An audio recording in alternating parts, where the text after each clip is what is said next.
Hello viewers, আসসালামু আলাইকুম। Welcome back to my channel নোতাসি কিচেন। আমি আপনাদের জন্য নিয়ে এসেছি একেবারে ঘরের স্বাদে ভরা এক মজাদার রেসিপি, ইলিশ মাছের লেজ ভর্তা। ইলিশের লেজে যে এতটা স্বাদ লুকিয়ে থাকে সেটা না খেলে বোঝার উপায় নেই। ঝাল, পেঁয়াজ আর ভাজার ঘ্রাণে মাখা এই ভর্তা একেবারে গরম ভাতের সাথেই জমে ওঠে। চলুন ঝটপট দেখে নিই বানানোর সহজ উপায়। ইলিশ মাছের লেজ ভর্তা এটা অবশ্য নতুন কিছু না, সবাই এটা খেয়েছেন। তবে আমি আজকে তৈরি করে দেখাচ্ছি কিভাবে সহজভাবেও কিন্তু ইলিশ মাছের লেজ ভর্তাটা করা যায়। আর ইলিশ মাছের লেজ ভর্তা করার জন্য আমি এখানে প্রথমে ইলিশ মাছগুলোকে ধুয়ে নিয়েছি, ভালোভাবে পরিষ্কার করে কেটে নিয়েছি। এরপর আমি এর যে মাছ আর লেজটাকে কিন্তু ভাজি করে নিচ্ছি।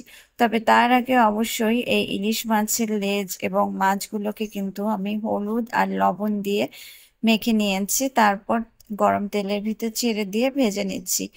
যেহেতু আমি ইলিশ মাছের লেজ ভর্তা করব আর আর আমি ইলিশ মাছের ভাজিটাও খাবো, তাই মাছগুলোকে আমি ভেজে নিচ্ছি যাতে ইলিশ মাছের লেজ ভর্তার সঙ্গে মাছ ভাজিটাকেও খাওয়া যায়। আর এইভাবে করে কিন্তু আমি ইলিশ মাছের লেজগুলোকে ভাজি করে নেব বা মাছগুলোকে ভাজি করে নেব।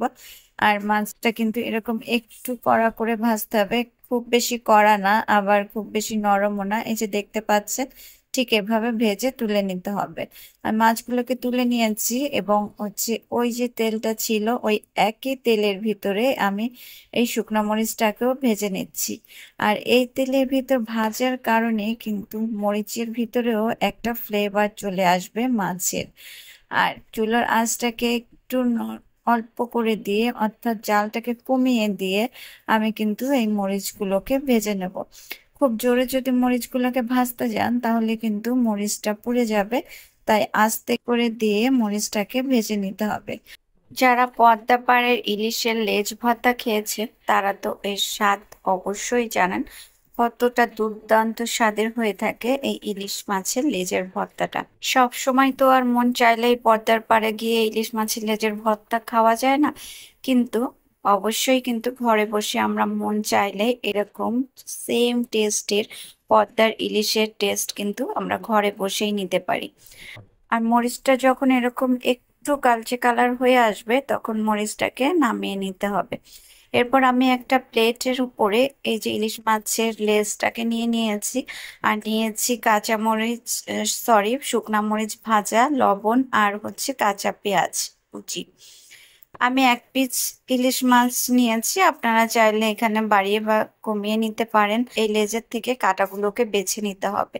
ইলিশ মাছের লেজে কিন্তু প্রচুর পরিমাণে ছোট কাঁটা থাকে, তাই এটা একটু সাবধানে বেছে নিতে হবে। এই যে দেখেন, চিকন চিকন ছোট ছোট কাঁটা, এই কাঁটাগুলো কিন্তু গলায় ফুটে যেতে পারে ভালোভাবে বেছে না নিলে।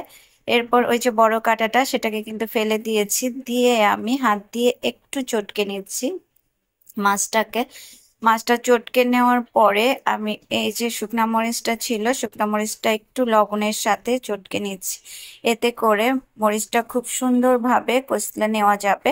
আর সাথে করে এরপর নিয়ে নিয়েছি এই যে কাঁচা পেঁয়াজটা ছিল, সেই কাঁচা পেঁয়াজটাও একসঙ্গে, মরিচ, লবণ আর কাঁচা পেঁয়াজটা প্রথমে আমি একটু কষলে নিচ্ছি, এরপরে মাছটাকে কিন্তু দিয়ে নিয়েছি। মাছটাকেও খুব ভালোভাবে পেঁয়াজ মরিচের সঙ্গে কষলে নিয়ে এর ভিতর দিয়ে দেব স্বাদ বাড়ানোর জন্য সরিষার তেল। সরিষার তেলটা কিন্তু না দিলেও চলে, কারণ আমরা মাছটা কিন্তু তেলে ভেজে নিয়েছি। কিন্তু ওই যে বাঙালির ভর্তার স্বাদ কিন্তু দ্বিগুণ করে দেয় এই একটাই জিনিস, সেটা হচ্ছে সরিষার তেল। কেউ চাইলে এখানে ধনেপাতাটাও কিন্তু ব্যবহার করতে পারেন, তবে আমার কাছে মনে হয় ইলিশ মাছের সঙ্গে ধনেপাতাটা ব্যবহার না করাই ভালো, কারণ ইলিশ মাছের নিজস্ব একটা ফ্লেভার থাকে। তো এই ছিল আজকের ইলিশ মাছের লেজ ভর্তা। দেখতেই পাচ্ছেন কত সহজ আর ঘরোয়া এই রেসিপিটা, কিন্তু স্বাদে একেবারে মন জয় করে নেয়। আমি গরম ভাতের সাথে খেয়ে একেবারে তৃপ্ত। আশা করি আপনাদেরও ভালো লাগবে। যে কোনো পোলাও বা খিচুড়ির সঙ্গেও কিন্তু এই ভর্তাটা দারুণ লাগে। যদি ভিডিওটা উপভোগ করে থাকেন তাহলে একটা লাইক দিয়ে পাশে থাকবেন আর চ্যানেলটা সাবস্ক্রাইব করে নেবেন যেন পরের রেসিপি মিস না হয়ে যায়। আজ তাহলে এই পর্যন্ত। সবাই ভালো থাকবেন, সুস্থ থাকবেন। আল্লাহ হাফেজ।